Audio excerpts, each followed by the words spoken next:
ನಮಸ್ಕಾರ ವೀಕ್ಷಕರೇ, ತಮಗೆಲ್ಲರಿಗೂ ಹಾಗೂ ತಮ್ಮೆಲ್ಲರಲ್ಲಿಯೂ ನಾನು ಕ್ಷಮೆ ಕೇಳ್ತಾ ಇದ್ದೀನಿ. ಯಾಕೆಂದರೆ 4 ವಾರಗಳ ಕಾಲ ನಾನು ಯಾವುದೇ ರೀತಿಯ ವಚನಗಳ ಭಾವಾರ್ಥಗಳನ್ನು ತಮ್ಮ ಮುಂದೆ ನೀಡಲಿಲ್ಲ. ಅದಕ್ಕೆ ಕಾರಣ ನಮ್ಮ ಮಾವನವರು ತೀರಿಕೊಂಡಿದ್ದರಿಂದ ಮನೆಯಲ್ಲಿ ಸೂತಕದ ವಾತಾವರಣ ಇರೋದರಿಂದ ನಾನು ಯಾವುದೇ ರೀತಿಯ ವಿಡಿಯೋಗಳನ್ನು ಹಾಕಲು ಸಾಧ್ಯವಾಗಲಿಲ್ಲ. ಅದಕ್ಕೆ ತಮಗೆಲ್ಲರಿಗೂ ನಾನು ಕ್ಷಮೆಯನ್ನು ಯಾಚಿಸುತ್ತಾ ಈ ವಾರದ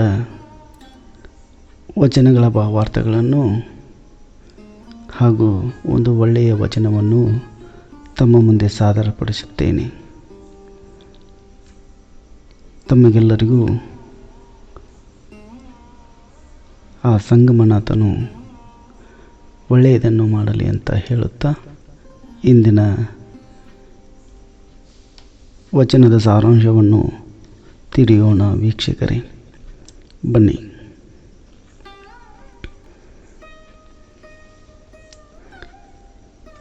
ನಾನೊಂದು ನೆನೆದಡೆ ತಾನೊಂದು ನೆನೆಯುವುದು, ನಾನಿತ್ತಲೆಳೆದೊಡೆ ತಾನತ್ತಲೆಳೆಯುವುದು. ತಾ ಬೇರೆಯನ್ನ ನಳಲಿಸಿ ಕಾಡಿತ್ತು, ತಾ ಬೇರೆಯನ್ನ ಬಳಲಿಸಿ ಕಾಡಿತ್ತು. ಕೂಡಲ ಸಂಗನ ಕೂಡಿಹೆನೆಂದೊಡೆ ತಾನೆನ್ನ ಮುಂದುಗೆಡಿಸಿತ್ತು ಮಾಯೆ. ಈ ವಚನದ ಸಾರಾಂಶ ಮಾಯೆಯನ್ನು ಬಸವಣ್ಣನವರು ಮನಸ್ಸಿಗೆ ಹೋಲಿಸಿದ್ದಾರೆ. ಸಂಸಾರ ಅನ್ನೋ ಪದಕ್ಕೆ ಯಾವ ರೀತಿ ಬಹುವಚನಗಳು ಅಥವಾ ಬಹು ಅರ್ಥಗಳು ಇದೆಯೋ ಅದೇ ರೀತಿ ಮಾಯೆ ಎಂಬ ಪದಕ್ಕೂ ಕೂಡ ಸಾಕಷ್ಟು ಅರ್ಥಗಳಿವೆ. ಸಾಮಾನ್ಯವಾಗಿ ಜನರು ಕೆಲವೊಬ್ಬರು ಹೇಳ್ತಾ ಇರ್ತಾರೆ, ಹೆಣ್ಣು ಮಾಯೆ, ಮಣ್ಣು ಮಾಯೆ, ಹೊನ್ನು ಮಾಯೆ ಅಂತ ಹೇಳ್ತಾರೆ.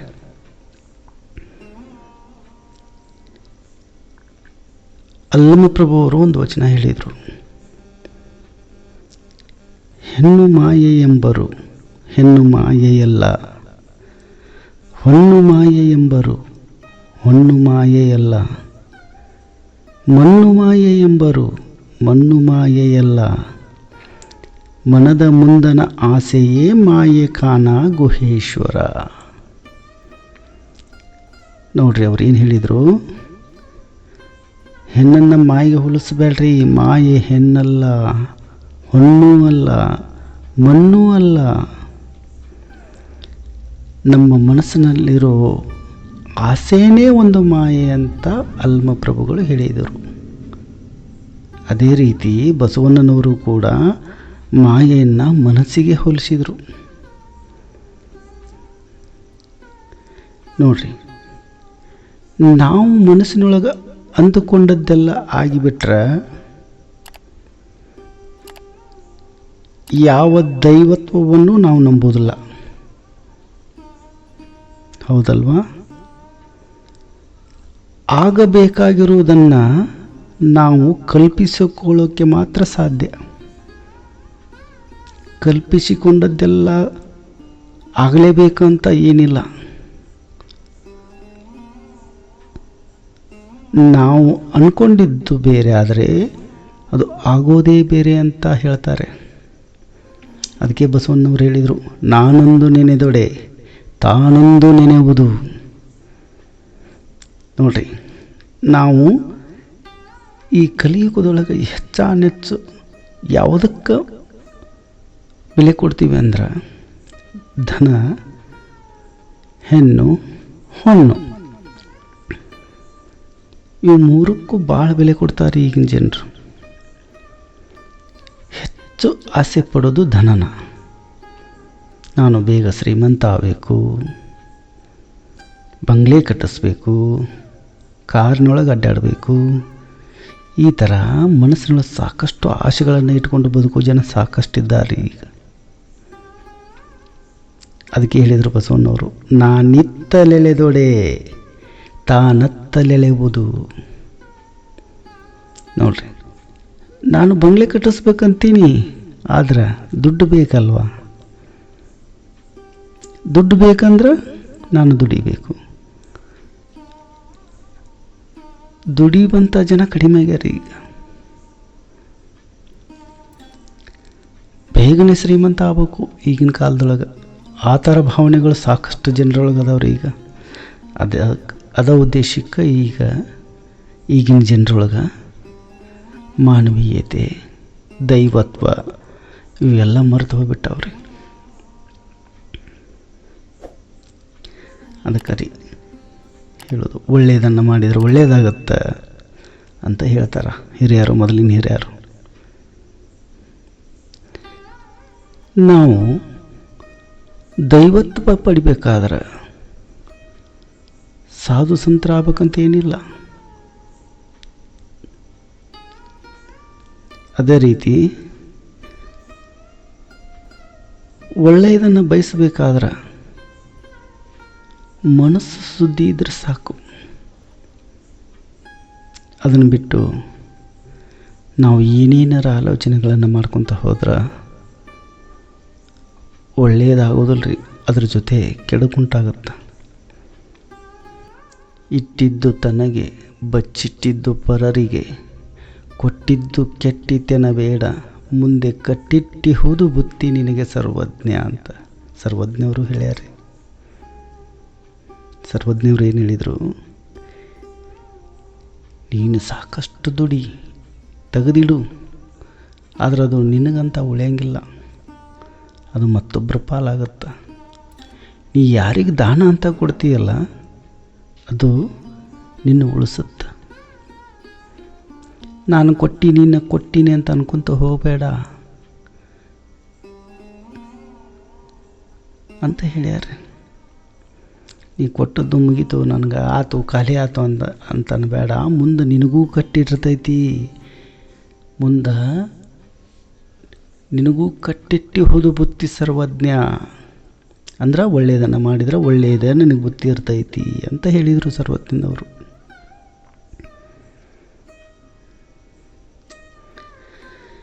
ಅದಕ್ಕೆ ಬಸವಣ್ಣವ್ರು ಹೇಳಿದರು,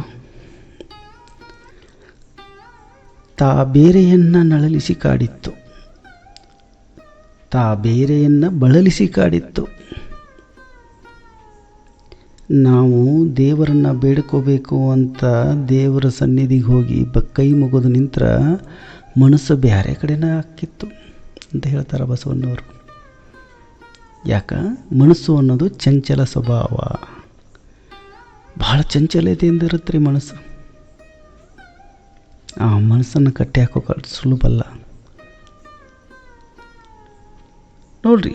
ಕೆಲವೊಬ್ಬರು ಗುಡಿ ಮುಂದೆ ಕೈ ಮುಕ್ಕೊಂಡು ನಿಂತಿರ್ತಾರ, ಆ ಕಡೆ ಈ ಕಡೆ ನೋಡ್ತಿರ್ತಾರ, ನಮಸ್ಕಾರ, ಓಂ ನಮಃ ಶಿವಾಯ, ಓಂ ನಮಃ ಶಿವಾಯ ಅಂತಿರ್ತಾರೆ. ಅದು ಭಕ್ತಿ ಅಲ್ಲ. ಅದನ್ನು ಭಕ್ತಿ ಅಂತ ಆ ದೇವರು ಒಪ್ಪೋದಿಲ್ಲ. ತನ್ನ ಮನಸ್ಸಿನಿಂದ ಮಾಡುವಂಥ ಸೇವೆನ ದೇವರು ಭಕ್ತಿ ಅಂತ ಕೊಂಡಾಡ್ತಾನ. ಅದಕ್ಕೆ ಹೇಳಿದರು ಬಸವಣ್ಣವರು, ನಾನು ಏನಾರ ವಿಚಾರ ಮಾಡ್ತೀನಿ ದೈವತ್ವ ಒಲಿಸ್ಕೋಬೇಕಂತೇಳಿ, ನಾನು ಸಂಗಮನಾಥನನ್ನು ಒಲಿಸ್ಕೋಬೇಕಂತೇಳಿ ನಾನು ಭಕ್ತಿಯಿಂದ ಅವನ ಮುಂದೆ ನಿಂದ್ರಾಕೆ ಹೋದ್ರೆ ಮನಸ್ಸು ಬೇರೆ ಕಡೆ ಎಳ್ಯಾಕತ್ತೈತಿ ಅಂತ ಹೇಳ್ತಾರೆ. ಆ ಸಂಗಮನಾಥನನ್ನು ಅವನ ಸನ್ನಿಧಿಯೊಳಗೆ ನಿಂತು ಪೂಜಿಸಬೇಕಂದ್ರೂ ಕೂಡ ಮನಸ್ಸು ಹೊಯ್ದಾಡಕತ್ತೈತಿ, ನನ್ನ ಮುಜುಗರಕ್ಕೆ ಒಳಪಡಿಸಾಕತ್ತೈತಿ ಅಂತ ಹೇಳ್ತಾರೆ. ಯಾವುದು? ಮಾಯೆ. ಮಾಯೆ ಅಂದ್ರೇನು? ಮನಸ್ಸು. ಅದಕ್ಕೆ ಹೇಳಿದರು ಬಸವಣ್ಣವರು, ಮನಸ್ಸು ನಿಷ್ಠುರತೆಯಿಂದ ಇದ್ದಾಗ ಮಾತ್ರ ದೈವತ್ವವನ್ನು ಪಡೆದುಕೊಳ್ಳಕ್ಕೆ ಸಾಧ್ಯ. ಇಲ್ಲ ಅಂದ್ರೆ ಯಾವ ಕೆಲಸನೂ ಪರಿಪೂರ್ಣತೆಯನ್ನು ಹೊಂದುವುದಿಲ್ಲ. ಸ್ಪಷ್ಟತೆ, ನಿಶ್ಚಲತೆ ಇವೆಲ್ಲ ಇದ್ದಾಗ ಮಾತ್ರ ಮನಸ್ಸು ಏಕಾಂತವನ್ನು ಹೊಂದುತ್ತೆ.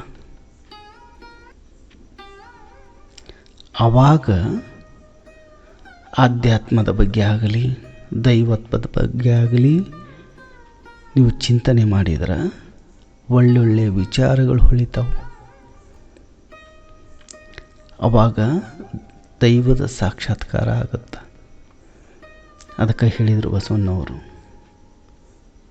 ನಾನೊಂದು ನೆನೆದೊಡೆ ತಾನೊಂದು ನೆನೆಯುವುದು, ನಾನಿತ್ತಲೆಳೆದೊಡೆ ತಾನತ್ತಲೆಳೆಯುವುದು, ತಾ ಬೇರೆಯನ್ನು ನಳಲಿಸಿ ಕಾಡಿತ್ತು, ತಾ ಬೇರೆಯನ್ನು ಬಳಲಿಸಿ ಕಾಡಿತ್ತು.